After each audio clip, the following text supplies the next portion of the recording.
जिला जौनपुर के मछली शहर में स्थित सेंट जोसेफ स्कूल में रविवार को वार्षिकोत्सव एवं बाल मेले का आयोजन किया गया, जिसमें मुख्य अतिथि के रूप में Saint Joseph group of schools के चेयरमैन डॉक्टर नोमान खान ने शिरकत की। इस दौरान छात्र छात्राओं ने मुख्य अतिथि को बुके देकर उनका स्वागत किया। कार्यक्रम में छात्रों ने अध्यापकों के संरक्षण में खान पान से संबंधित स्टॉल और सांस्कृतिक कार्यक्रम की प्रस्तुति दी। इस दौरान डॉक्टर नोमान खान ने मीडिया से बातचीत के दौरान कहा कि आज शिक्षा के साथ साथ मनोरंजन का होना बहुत ही ज़रूरी है, ताकि बच्चों को नई ऊर्जा मिल सके। इस तरह के कार्यक्रम समय समय पर होते रहने चाहिए, जिससे छात्रों की प्रतिभाएं निखर कर सामने आती हैं। कार्यक्रम के दौरान मुख्य अतिथि डॉक्टर नोमान खान ने स्कूल में लगे हुए अलग अलग स्टॉलों पर जाकर छात्र छात्राओं से मुलाकात भी की। बच्चों ने जो है एक तरह का एहतमाम किया था, जिसको हम लोग फन फेट के नाम से जानते हैं। स्कूलों में होता रहता है ये, और टीचर्स और प्रिंसिपल्स इन सबों ने मिल के स्कूल प्रीमाइज़ेस के मैदान में ही इसका एहतमाम किया था, जिसमें हर तरह के जो है खाने पीने का भी सामान था, और बच्चों ने कुछ अपने हिसाब से प्रोग्राम भी तैयार किया था, जिसका स्टेज पर जो है मुजाहरा किया गया था। और इस तरह के प्रोग्राम करने से थोड़ा बच्चों में हौसला अफजाई हो जाती है और स्कूल को लोग अच्छी तरह से जान भी जाते हैं। फनफेट का एक कार्यक्रम हुआ या एजुकेशनल टूर हुए या नुमाइश जो स्कूलों में लगती है, कितना ज़रूरी समझते हैं?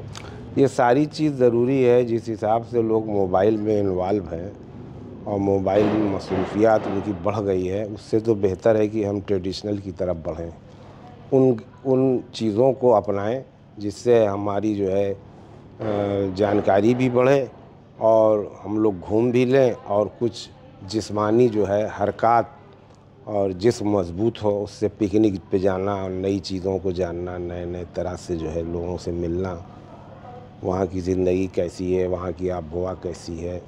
फन फेट में एक जमावड़ा होता है, मजमा होता है, उसमें लोगों से मिलना मिलाना, ये एक अच्छी पहल होती है। इस तरह के प्रोग्राम में लोगों को हिस्सा लेना चाहिए। ख़ास तौर पे बच्चों के लिए तो इस तरह का प्रोग्राम करते रहना चाहिए, ताकि वो मोबाइल से दूरी बना लें। तालीम के साथ साथ तरबियत भी एक लाजिम जुज़ है, मगर देखा जाता है बहुत सी जगह तरबियत ना के बराबर है। सिर्फ वो स्कूल वाले फ़ीस पर ध्यान देते हैं या सिर्फ एजुकेशन पे ध्यान देते हैं, तरबियत की तरफ उनका ध्यान नहीं है। हाँ, ये बात सही है कि ज़्यादातर स्कूल्स जो हैं कुछ इस तरह के हो गए हैं कि जिसमें असातिज़ा डिस्क्वालीफाइड भी होते हैं, और उनकी जो एजुकेशन वो देते हैं उससे मैं भी तो मुतमईन नहीं हूँ। और ये ज़रूरी है कि उनकी तरबियत के मामले में वालिदैन ने अपने आप को जो है अलग रखा। हालांकि वालिदैन ही इसके ज़िम्मेदार माने जाएंगे। शुरुआती दौर में वो इस पर ध्यान नहीं देते, लेकिन धीरे धीरे वो चीज़ जो है मुस्तहकम होने की वजह से बच्चे बेअंदाज हो जाते हैं। इसलिए तरबियत पर ज़्यादा निगाह रखना चाहिए। बच्चों के साथ साथ आप वालिदैन को उनके क्या मैसेज देंगे? वालिदैन को मैसेज यही है कि उनकी अपनी भी इस्लाह करें और बच्चों की भी इस्लाह करें, और उनकी हर चीज़ पर नज़र रखें, और उनको किसी भी तरह का बढ़ावा न दें। हमने देखा है कि बच्चे शरारत करते हैं तो उल्टा जो है स्कूल प्रीमाइज़ेस में आके इस तरह से उसके सामने बोलते हैं कि वो आगे भी इसी तरह की हरकत करने से बाज नहीं आता। इसलिए उनकी तरबियत, उनकी इस्लाह बहुत ज़रूरी है। आज मेरे कैंपस में एक फ़न फेट था जो बच्चों के द्वारा प्रस्तुत किया गया था, और इसमें सारा कार्यक्रम बच्चों ने और टीचर्स ने मिलकर किया था। साथ में कुछ नृत्य का भी प्रोग्राम था, म्यूजिक भी था, खाने पीने के भी स्टॉल थे। यानी आप कह सकते हैं टोटल फन था, गेम्स भी थे। आप क्या मानते हैं कि जो ऐसे प्रोग्राम्स होते हैं, जो बच्चों के अंदर प्रतिभा होती है वो निखर कर आती है, कितना ज़रूरी समझती हैं?